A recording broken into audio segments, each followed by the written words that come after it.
My name is Fish Stark, and I'm proud to be the executive director of the American Humanist Association. We build positive identity and community for the many millions of Americans who believe that science tells us what's real and empathy tells us what's right.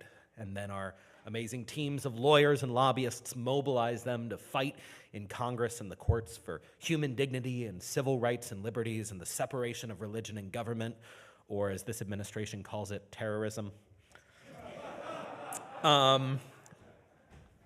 This is the fulfillment of a childhood dream. I was an argumentative kid, and so I grew up hoping I would lead the American Association of People Who Agree with Me. That joke works on a couple levels because for humanists, can you imagine us agreeing on anything?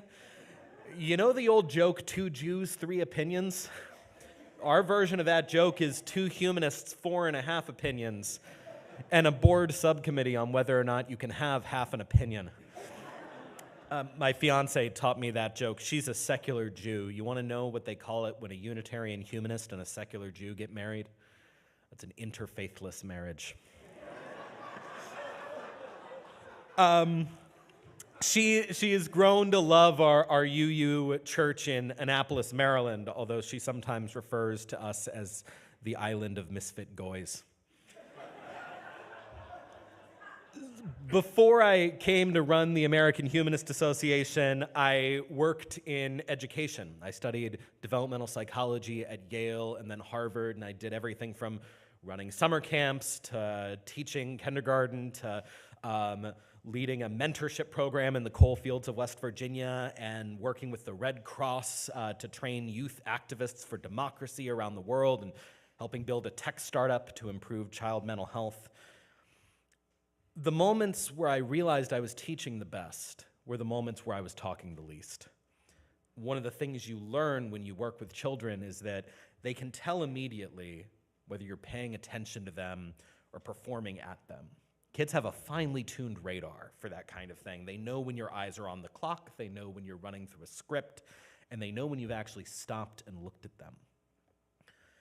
You know, when a kid would say something and I would just sit with it, not redirect, not correct, not rush on to the next activity, just be with what they said and let them feel heard. Those are the moments where in the silence something would shift.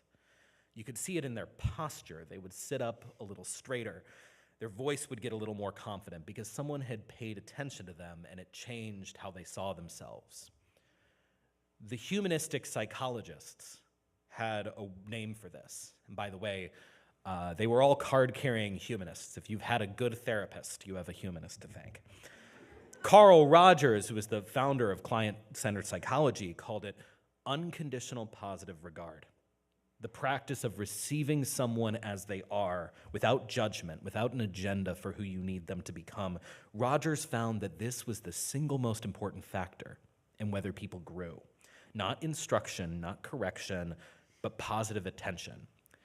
It's the opposite of an idea like original sin that assumes people are born broken and need to be fixed. Your theme this month is paying attention, and I want to spend some time today sitting with that idea, not as a platitude, but as a practice, maybe as the practice, the one that underlies everything we do as humanists and as Unitarian Universalists. Because I think paying attention to our natural world, and especially to other human beings, really seeing them, being curious about them, letting them surprise you, has become a countercultural act. We live in a world that is engineered to pull our attention away from the people right in front of us. Our phones are designed to hijack it. Our politics are designed to redirect it. Our economy is designed to monetize it. The most valuable commodity in the modern world is our focus, and there is an arms race to take it from us and point it somewhere else. Humanism at its core is a choice to resist that. It's a choice to focus on what we can see, the neighbors we can reach, the suffering that we can reduce, the joy we can share. It is a commitment to this world, this room, this person, not to abstractions, not to some other life we may or may not be promised after this one, but the staggering, complicated, beautiful reality of being alive right now. I often describe being humanist and UU as living in the center of the world's best Venn diagram. Because humanism calls us to replace dogma with inquiry, and tradition with progress, and devotion to abstractions with devotion to people. And Unitarian Universalism calls us to greet the world with radical embodied love. Those aren't contradictions, those are cousins. They strengthen each other. We wouldn't be who we are without each other, and neither of our movements would grow into its fullest potential unless we do it in partnership. So here's what I want us to pay attention to this morning, what I hope that we can together see clearly. There is a crisis in our country that is hiding in plain sight. The former Surgeon General Vivek Murthy called it an epidemic. Loneliness and social isolation so severe it poses public health risks equivalent to smoking a pack of cigarettes a day. A third of Americans report serious social isolation. Over half of young people say that they lack a sense of purpose and they have fewer than 3 friends. Rates of anxiety and depression among teenagers have doubled within a decade. The driving cause of mental health issues among not just young people, but seniors, but all of us, the data tell us, isn't social media alone. It's a lack of direction, a lack of meaning, a lack of community, a feeling they don't belong anywhere and no one is paying attention. Kurt Vonnegut, one of my favorite literary humanists, once wrote, "The most daring thing to do is to create stable communities in which the disease of loneliness can be cured." Think about that word daring. Not valuable, not nice, daring. Because building real community, the kind that can actually cure loneliness, requires something of us. It requires us to pay attention to people we don't know yet. It requires us to welcome strangers, which means accepting the tension between their uniqueness and our own. It is vulnerable, disciplined work, but that's what religion is. It's our way of answering the question, what is important enough to sacrifice for? Belief systems are about more than who made the world and what happens after we die. They're theories about where morality lives, where power belongs, and where truth resides. We have a cynic in the White House who invokes the language of God not because he reveres Jesus, but because he reveres power. And the language of God has so often been used by corrupt and authoritarian hacks like him because it's a pretty good way to tell people who ask about truth and power and morality that it doesn't rightfully reside with them, but somewhere else. And when you ask humanists where morality lives, where power belongs, where truth resides, the answer is always in all of us. At the same time as this epidemic of loneliness, there's this extraordinary demographic shift in our country that nobody's talking about with the clarity it deserves. A third of Americans are now religiously unaffiliated. It's a bigger group than Catholics. It's bigger than evangelicals. It's the only major religious group growing in every single state in the country. These people didn't leave religion because they stopped caring about meaning or community. Many of them left because they couldn't accept the metaphysics. They couldn't reconcile what they were being told to believe with what they could see and reason. Many of them couldn't accept the tension between a commandment to love and the hate that so many traditions breathed towards neighbors who were different, and so they walked away. And they got their intellectual freedom, but we haven't built the things they need to replace what they lost. Because when you do that, you lose community, you lose ritual, you lose the sense that your values connect you to something larger than yourself. You get freedom, but you trade it for isolation. And those people are out there right now, spiritually homeless, searching for something to believe in and somewhere to belong. Because humanists love data, we surveyed these people around the country and we asked them what values mattered most to them. And the number one answer by a wide margin was empathy. Not skepticism, science, free thought, empathy, the desire to care for other people and be cared for in return. That is their highest good.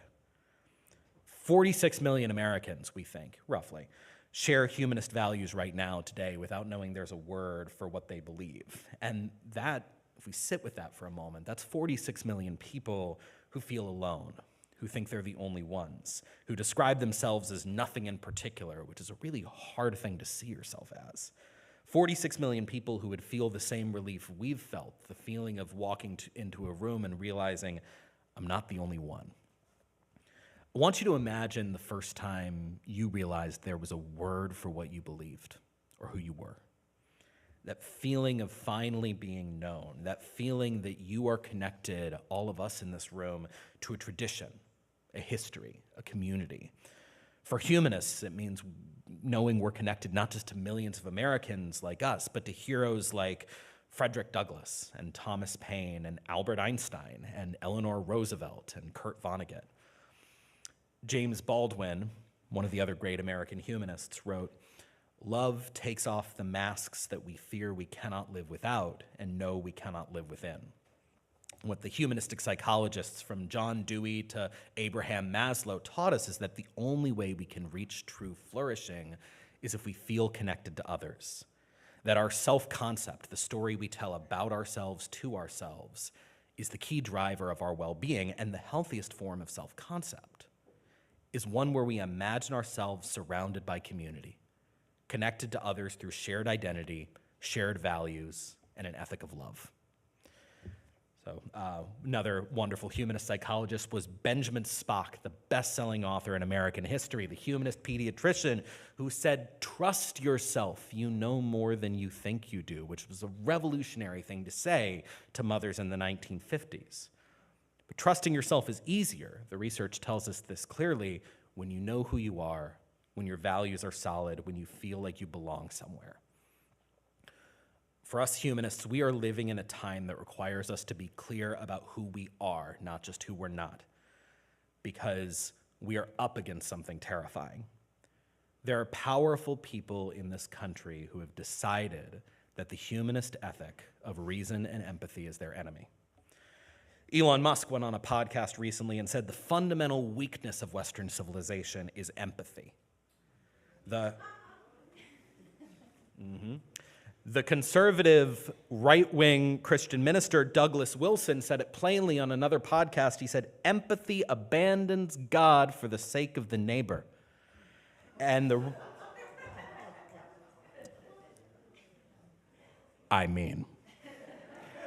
right-wing pastor Joe Rigney agreed with him. He said, "Empathy turns the neighbor into God." Oh. I want you to hear what they're saying. They're not being subtle about it. They are saying out loud that caring for your neighbor is a false idol, that the act of paying attention to the suffering of other people and being moved by it is a betrayal of their divine order.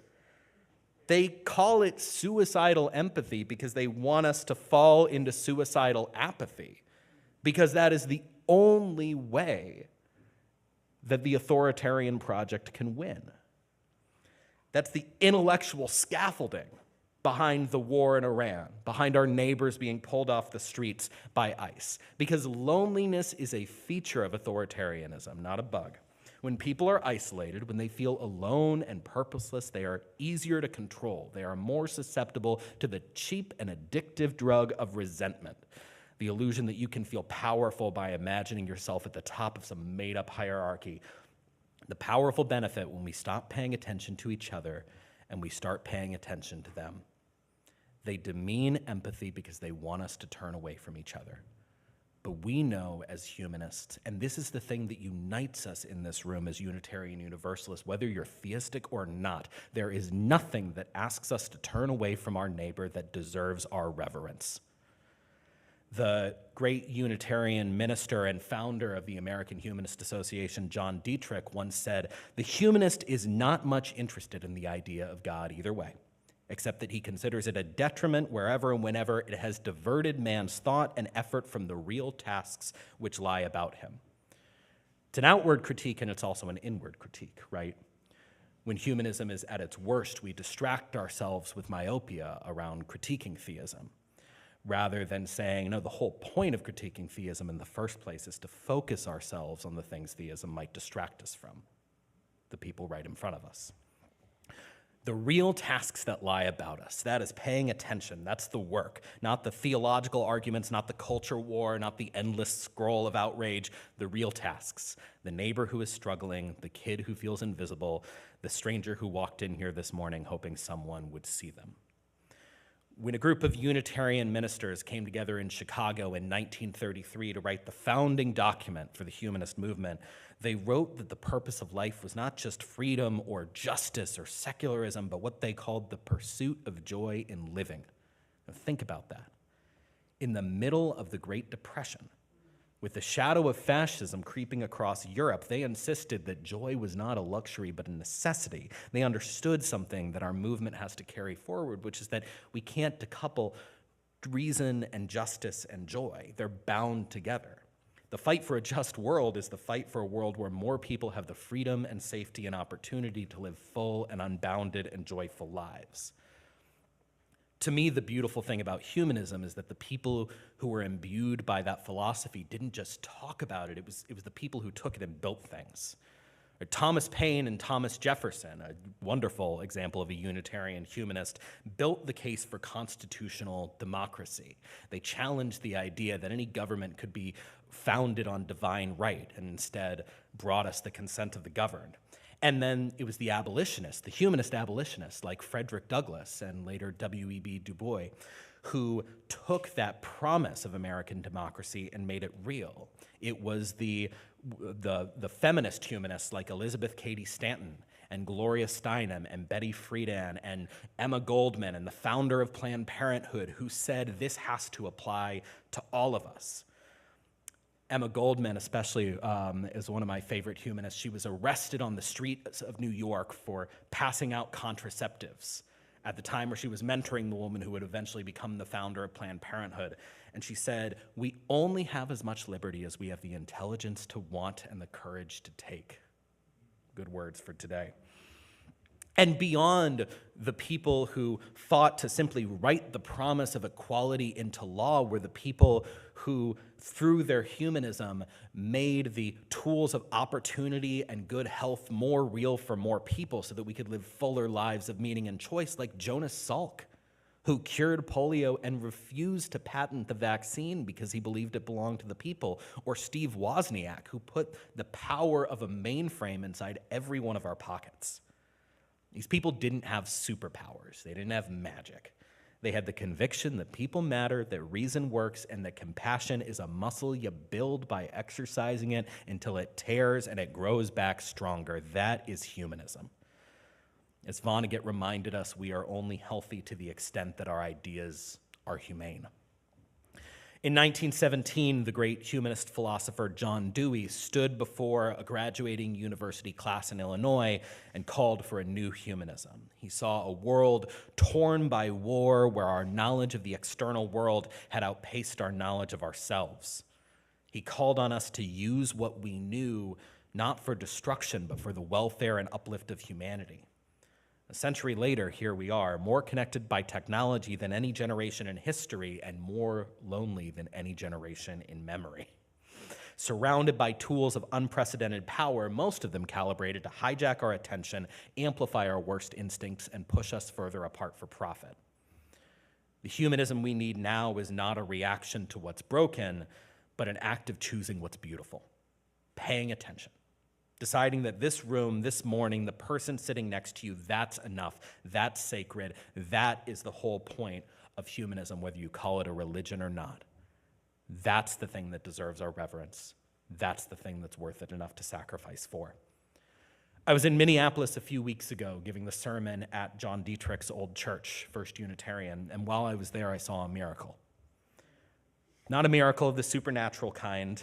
Sorry, we still don't believe in those. Not a bush lighting itself on fire or a sea parting to reveal a path.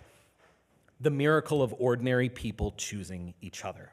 Hockey moms and retirees and high school students wearing whistles around their necks, patrolling their neighborhoods, forming human chains around people who were targeted for violence, organizing massive demonstrations.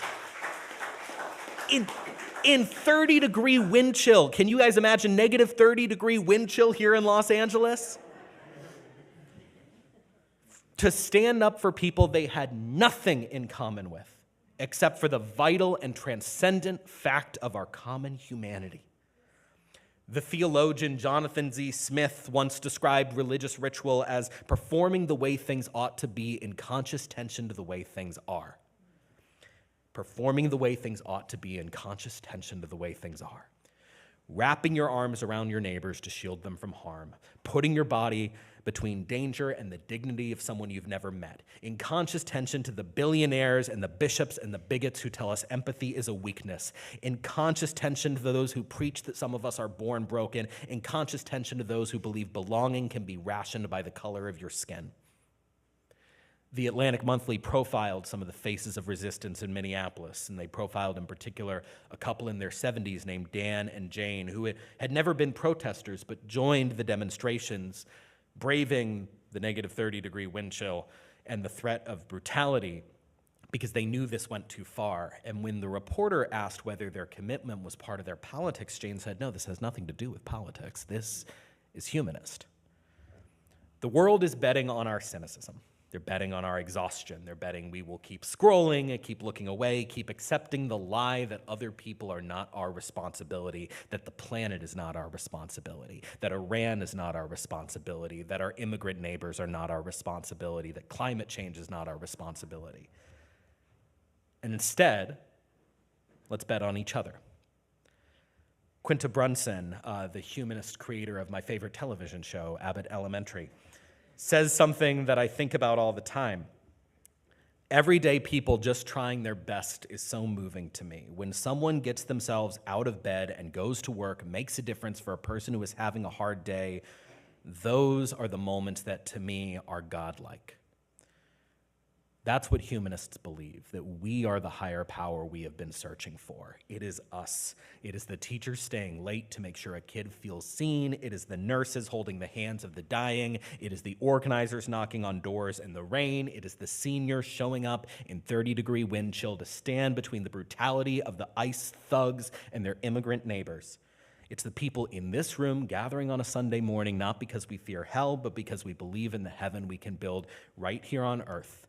It's the people right in front of us. As for me and my house, we will serve humanity. Thank you.